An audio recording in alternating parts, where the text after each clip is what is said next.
Hey, this is Brian. I'm going to show you how to set up a laser projector with Pangolin Quick Show and how to get that started.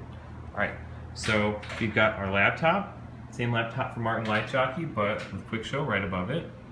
We've got our dongle, which takes USB and then converts that to ILDA. We've got a 100-foot ILDA cable and then our 3-watt projector. Lasers are high-intensity beams in a very small space. They can be very dangerous if you're not careful with how you operate it. You should never have lasers scanning people directly into their eyes. It should be above the audience and should be terminated on a wall. There's a lot of safety details with lasers you don't have with conventional light fixtures, so you have to be very cognizant of that. Most of this instruction is how to set it up safely. I don't let a lot of people take this out unless I trust them to unless they're professionals with safety measures.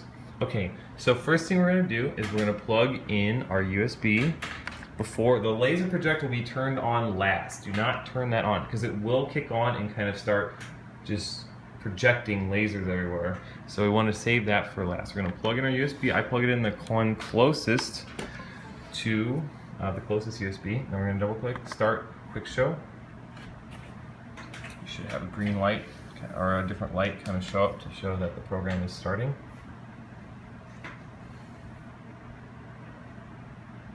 Okay, so you got a lot of things that kind of pop up here. But notice at the top it says enable laser output. That means it's disabled right now, which is a good thing. So that's a safety thing. So now that we have the program started and plugged in, as we've just done, I'm going to plug in our power. I'm going to plug in our signal and then I'm going to turn it on. But the signal, the ILDA cable should be plugged in before you power it up. That way the laser will not start shooting at you. So you can hear it kind of warming up. You'll notice that there is no laser being projected because the ILDA is plugged in. Alright, so now, Windows 10. Okay, silly reminders. Alright, so this is how you kind of get this started. First thing you do is once you have your laser rigged, the first safety setting that's the most important is you go to Settings, Projector Settings. Here you see this blue bar. Notice it's kind of thin. You can adjust it different ways, different ways you can kind of size it. That is your zoning. That is where the projector will shoot. Notice that it's not shooting yet because I haven't enabled it. So I'm going to go show it now for our test pattern, and then it's going to say, oh, do you want to enable the output? I say yes. So now our laser is projecting. It is projecting a test pattern on the wall. Okay? So what I can do is as I adjust this blue box, it will adjust. Oops, sorry. It will adjust. So if I make it really thin, notice our test pattern is really thin now.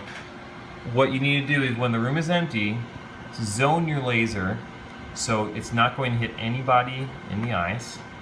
But it will still look good. I find basically just shooting a couple feet over people's head is perfect. They can put their hands up, maybe hit it, but they can't actually look into it directly.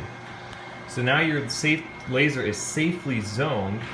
What I do is I take this aperture cover, 2 screws, and kind of this plate, and I slowly move it up until it kind of blocks the laser. See how the laser's kind of blocked? I'm going to bring it back down until you can see it okay. See, there we go. So right now, that plate is at a point where even if this somehow messed up, that plate would still block beams from going into the audience. So that is safety redundancy, proper procedure for setting this up. So now we have it zoned correctly, we have our plate set up so it's not letting the laser pass but nothing below it. I'm going to click OK. So now how do we run this thing? Notice I clicked OK, it's not running anymore. This is what you do. You go to Atmospherics, this red tab at the top, and you'll have a bunch of different things such as box sheets, waves, cones, boxes, fans of beams, hot beams. Those 6 ones are pretty darn good. Alright? So what you do is you click, our laser output is enabled because it's blinking and says if you want to disable it, click it. and then I click Virtual LJ. So what that's gonna do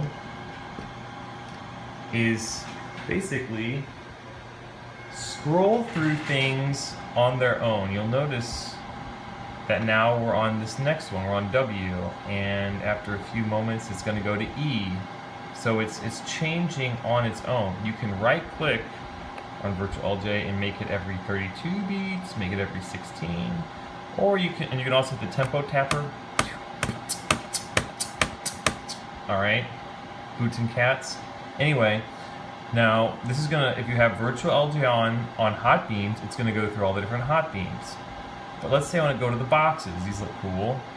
I click on Virtual LJ to disable it off the hot beams, and click it again, and now it's going to start up on our boxes. Okay, even though that's a triangle, close enough, right?